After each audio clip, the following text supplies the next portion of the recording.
alunos, então essa é a nossa videoaula 3, para aqueles que não estão acompanhando, meu nome é Luísa e eu estou passando para vocês então a parte de propriedades mecânicas, disciplina de ciência dos materiais. Então na aula de hoje a gente vai estar dando uma continuidade àquilo que a gente viu na última aula e a gente vai basicamente estar trabalhando aqui o diagrama tensão-deformação. A ideia aqui então eu trouxe até um quadro branco para poder montar o diagrama tensão-deformação junto com vocês. Então é importante que vocês já tenham em mãos papel e caneta para a gente já ir montando junto, que aí vocês não precisam ter que fazer tudo isso, revisar tudo isso depois. Já vamos fazer algumas anotações no transcorrer da aula, que aí vocês já vão adiantando o estudo, né? Vocês já vão fixando o conteúdo à medida que a gente vai estudando ele. Então vocês lembram que lá no ensaio de tração a gente falou que a máquina media força e uma variação de comprimento, que aqui a gente vai chamar de alongamento. Mas a gente falou também que o diagrama é o diagrama tensão-deformação. Então o que acontece, pessoal? Quando a gente aplica uma força no nosso corpo de prova, a gente vai estar gerando uma deformação do corpo de prova. No caso, essas grandezas elas vão estar relacionadas ao corpo de prova em si. Então, o que acontece? A gente não quer saber qual a propriedade do corpo de prova, a gente quer saber qual a propriedade do material. Então, a gente precisa tirar esse fator dimensional do corpo de prova para a gente conseguir as propriedades só do material, tá? E como que a gente faz isso? A gente faz isso transformando a força e esse alongamento em tensão e deformação. O que a gente tem no interior do nosso corpo de prova? Então, a gente já falou, né, que a gente tem uma seção circular.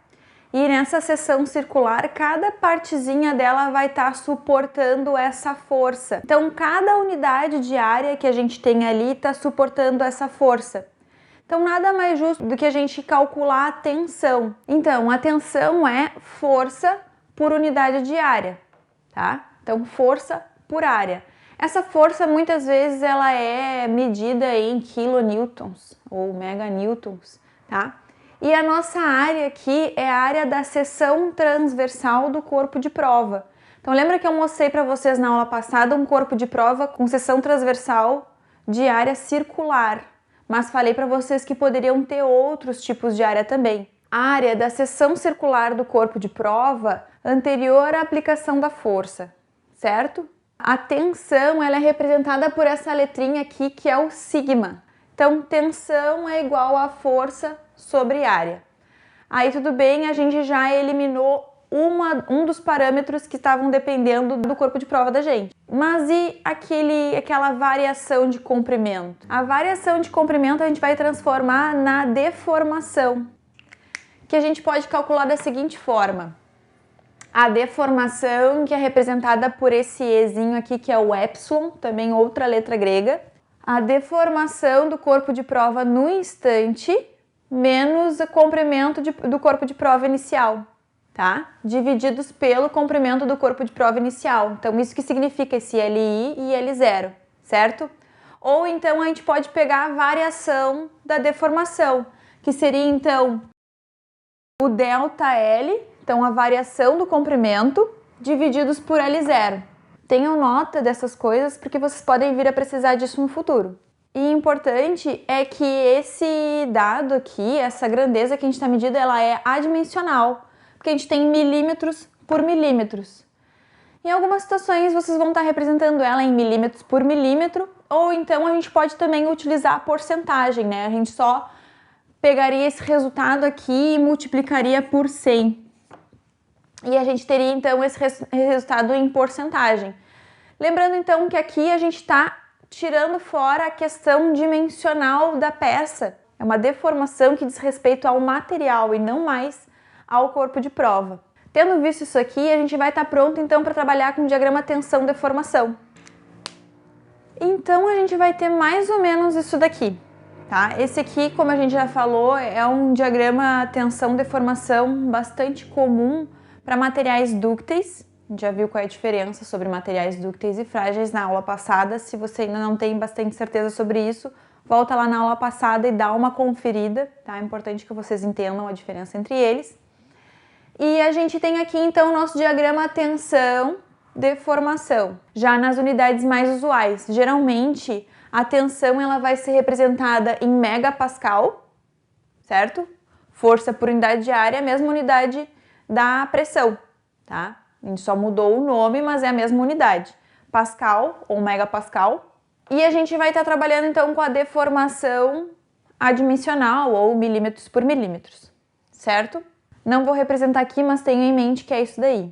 A gente vai dividir então o nosso diagrama tensão-deformação em duas regiões, que a gente já comentou sobre elas, tá? Que vai ser a região de deformação elástica e a região de deformação plástica. E a gente vai falar sobre elas separadamente. Então essa divisão, ela vai ficar aqui, ó, no início da nossa curva, antes da nossa curva mudar de comportamento. Aqui vai ser o limite entre uma região e outra. Tá, vamos lá. Fingimos que tá reto, fingimos que vocês conseguem enxergar, que a gente tem ali então a divisão das regiões. A gente vai chamar essa daqui de região 1, aqui no início, ó. Essa aqui é a região 1 e essa daqui depois da linha então vai ser a região 2. Qual que é a região 1? A região 1 vai ser a região da deformação elástica.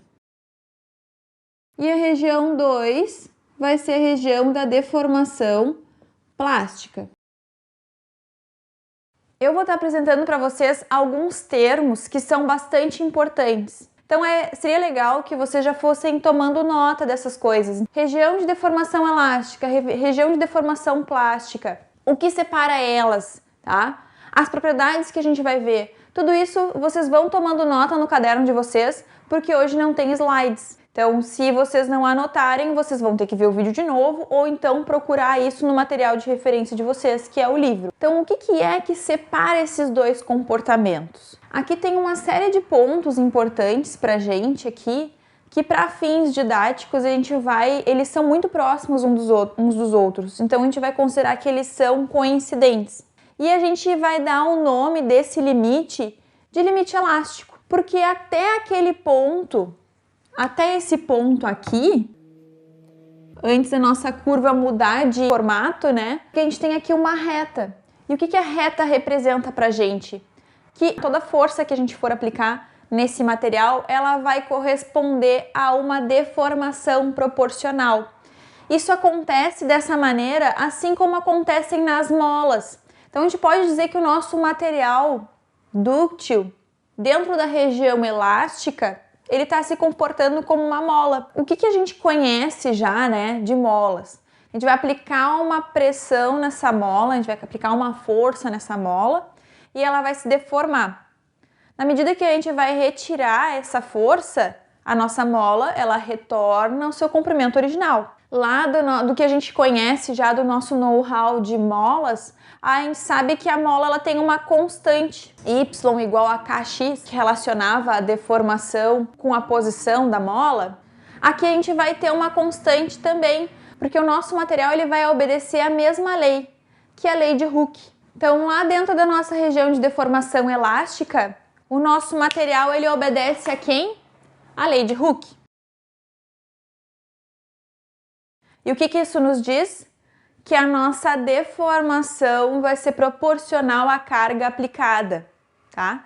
Então, toda a deformação que a gente está sofrendo aqui, ela é proporcional à carga aplicada. E a relação entre essas duas é o que a gente chama de módulo de elasticidade, tá? Então, anotem aí. Esse módulo de elasticidade, pessoal, ele vai ser representado pela letra E maiúscula. E é ele que vai relacionar a tensão e a deformação. Então, a gente já viu que nosso material ele se comporta de uma maneira elástica, assim como uma mola, aqui dentro dessa região, né, elástica, e que o módulo de elasticidade é quem determina a relação, né, entre elas. Então, daria para dizer que o módulo de elasticidade é quem diz quão rígido é o nosso material, porque é ele que vai dizer se o nosso material ele vai deformar mais ou menos elasticamente falando, tá? O módulo de elasticidade é o coeficiente dessa reta, ou seja, ele é esse ângulo aqui, ó, de inclinação da reta. Aquele ângulo ali é igual ao nosso E. Então a gente sabe que a nossa deformação ela está relacionada ao módulo de elasticidade. Da seguinte forma, a nossa tensão é igual ao módulo de elasticidade multiplicado pela deformação. E se a gente quiser isolar esse E aqui, a gente consegue calcular ele da seguinte forma: tensão sobre deformação. Então, assim, a gente calcula o módulo de elasticidade, que é o coeficiente da nossa reta lá da região elástica.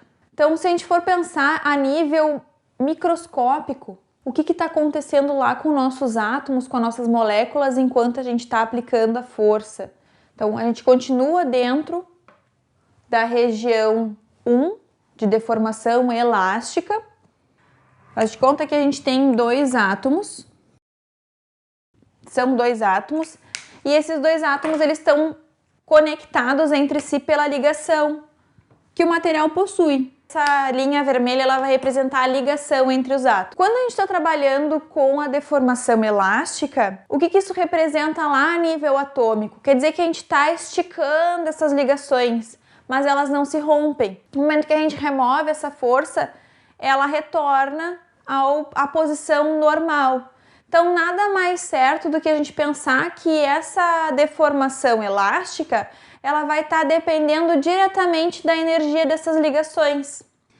Porque se a gente tem uma ligação muito forte entre esses átomos, essas moléculas, a gente não vai conseguir deformar elas com muita facilidade.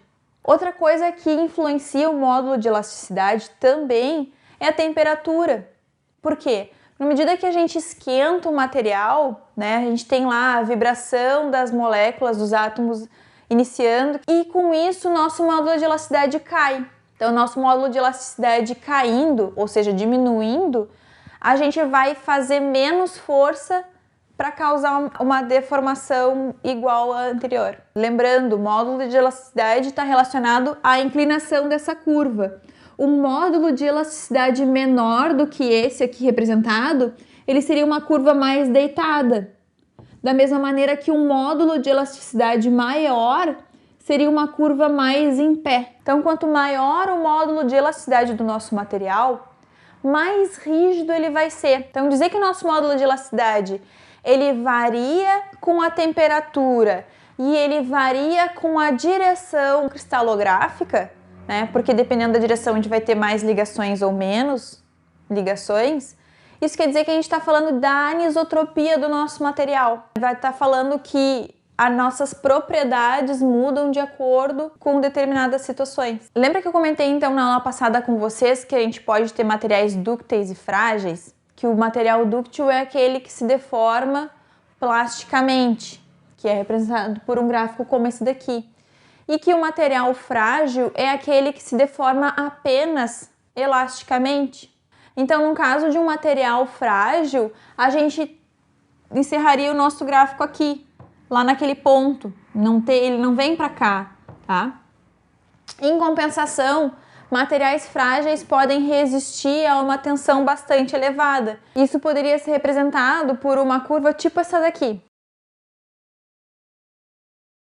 Tipo essa curva verde aqui, ó, que eu fiz no quadro. Uma tensão mais elevada e chegou à ruptura com um ângulo maior, ou seja, um módulo de elasticidade maior do que esse que a gente representou na curva azul do material dúctil. Então, a curva verde aqui poderia ser representada a curva de um material frágil, enquanto que a curva azul, a curva de um material dúctil, certo?